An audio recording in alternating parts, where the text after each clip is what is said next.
Press the bell icon on the YouTube app and never miss another update.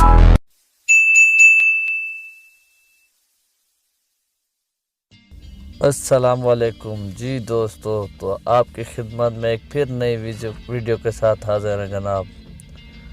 جی دوستو، تو ویسے تو پاکستان میں قدرتی وسائل سے تو مالا مال ہے الحمدللہ، لیکن وہاں کلچر میں بھی بہت خوبصورت کلچر ہے۔ تو آج اسی حوالے سے ہم ایک گلگت بلتستان کا علاقہ جو اس کا نام کیلاش کہلاتے ہیں، کچھ لوگ کافرستان بھی کہتے ہیں، اسی کے بارے میں کچھ آپ کو انفارمیشن دیں گے۔ جناب، کیلاش کوہ ہندو کش میں واقع ایک قبیلے کا نام تھا جو صوبہ خیبر پختونخوا کے ضلع چترال میں آباد ہے۔ یہ قبیلہ کیلاش زبان بولتا ہے اور جو دردی زبانوں کے خاندان سے تعلق رکھتی ہے۔ یہ زبان میں اس خطے میں نہایت جزگانہ مشہور ہے۔ اس کی کل آبادی تقریباً 40,000 ہے، جبکہ اس کی زبان اردو، پشتو بطور دوسری زبان میں استعمال کرتے ہیں۔ ان کا مذہب جو یہ لوگ زیادہ تر کیلاش مذہب کے پیروکار ہیں، تاہم بہت کم تعداد میں وہاں پہ مسلم پائے جاتے ہیں۔ لسانیات کے ماہر رچرڈ سٹرینڈ کے مطابق ضلع چترال میں آباد قبائل نے یہ نام قدیم کافرستان سے مستعار لیا۔ قدیم نام کافرستان تھا۔ کیلاشا یا کیلاش قبائل نے وقت کے ساتھ ساتھ چترال میں اپنا اثر و رسوخ بڑھایا۔ ایک حوالے سے یہ بھی کہا جاتا ہے کہ کیلاش نام دراصل کسو، جو بعد میں کاسیو استعمال ہوتا تھا، یہ نام نورستان کے قبائل نے یہاں آباد قبائلیوں کے لیے مخصوص کر رکھا تھا۔ بعد کے ادوار میں یہ کاسیوں کا نام کیلاش یعنی کہ اور رفتہ چینج ہوتا پھر آخر میں یہ کیلاش بن گیا۔ جبکہ اس کی ثقافت کے بارے میں کچھ بات کریں تو کیلاشی قبیلے کی ثقافت یہاں آباد قبائل میں سب سے زیادہ جدا گانا ہے، ڈیفرنٹ ہے، یعنی کہ دوسری جگہوں سے خصوصیات کے حامل ہیں، اور ان کی ثقافت مقامی مسلم آبادی سے ہر لحاظ سے بالکل مختلف ہے، اور اسی ثقافت کو دیکھنے کے لیے دنیا کے مختلف حصوں سے سیاح ٹورزم بڑی تعداد میں کیلاش وادی میں آتے ہیں۔ یہ قبائلی مذہبی طور پر کئی خداؤں کو مانتے ہیں، اور ان کی زندگیوں پر قدرت اور روحانی تعلیمات کا اثر و رسوخ بھی ہے۔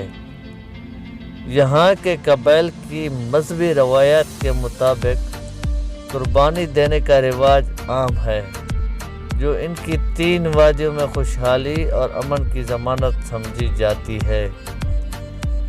کیلاشی قبیلے میں مشہور مختلف رواج اور کئی تاریخی حوالہ جات اور قصے عام طور پر قدیم روم کی ثقافت سے تشبیہ دیے جاتے ہیں۔ وقت کے ساتھ ساتھ قدیم روم کی ثقافت کے اثرات میں بھی کمی آئی ہے، اور اب کے دور میں زیادہ تر ہند اور فارسی کی ثقافتوں کو زیادہ تر اثرات واضح ہیں۔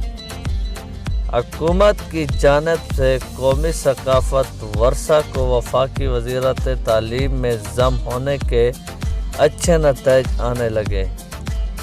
یونیسکو کی جانب سے کیلاش کی ثقافت کو بین الاقوامی ثقافت قرار دیا گیا، جبکہ وفاقی وزیر تعلیم شفقت محمود نے بھی پاکستان کو ملنے والی اس کامیابی کو پاکستانی ثقافت کی انفرادیت قرار سراہا۔ بین الاقوامی سطح پر پاکستان کی دلریب ثقافت کو ماریش میں منعقد میٹنگ میں یونیسکو کی جانب سے یہ اعزاز حاصل ہوا، جبکہ کیلاش کمیونٹی کی دم توڑتی ثقافت کو محفوظ بنانے کے لیے یونیسکو کی فوری اقدام اور کیلاش کمیونٹی کی سوری جگہ قدیم روایت کو یونیسکو کی انٹر گورنمنٹل کمیٹی نے بین الاقوامی ثقافتی ورثہ قرار دے دیا۔ تو ان کا رواج بھی کچھ مختلف ہوتا ہے دوسرے رواجوں سے، کیونکہ قبائل کے رواج میں اختلافات یہ بھی پایا جاتا ہے کہ 20ویں صدی سے پہلے تک یہاں رواج نہایت ہی وسیع تھے اور گزشتہ صدی میں ان غیر مسلم قبائل میں ان رواجوں کی پیروی اسلام قبول کرنے کے بعد سے کافی کمی آئی ہے۔ یہاں مساجد بھی موجود ہیں، تقریباً 3000 کیلاش اسلام قبول کر چکے ہیں یا پھر ان کی اولادیں مسلمان ہو چکی ہیں۔ یہ لوگ اب بھی وادی کیلاش کے علاقے میں ہی رہائش پذیر ہیں اور اپنی زبان اور قدیمی ثقافت کی پیروی کرتے ہیں۔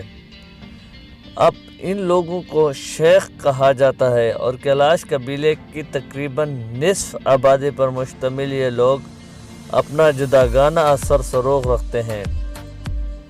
کیلاش قبیلے کے سردار سیف جان جو اقلیت کے مطابق اگر کوئی کیلاش فرد اسلام قبول کر لے وہ ہمارے درمیان زندگی بسر نہیں کر سکتا، ہم اپنی شناخت کے لیے انتہائی سخت مزاج رکھتے ہیں۔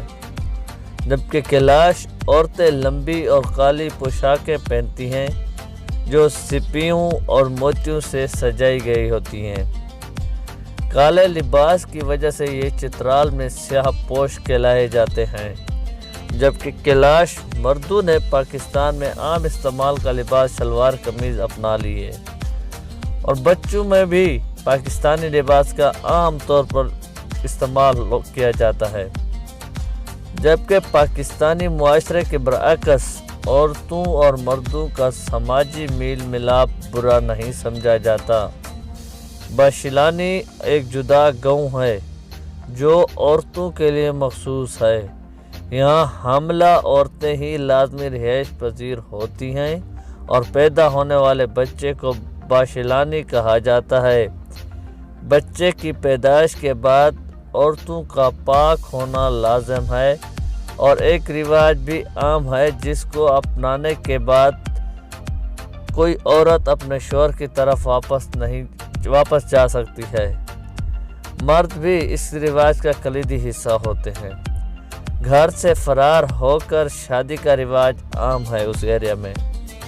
نوعمر لڑکیاں اور شادی شدہ عورتیں بھی گھر سے فرار اختیار کرتی ہیں۔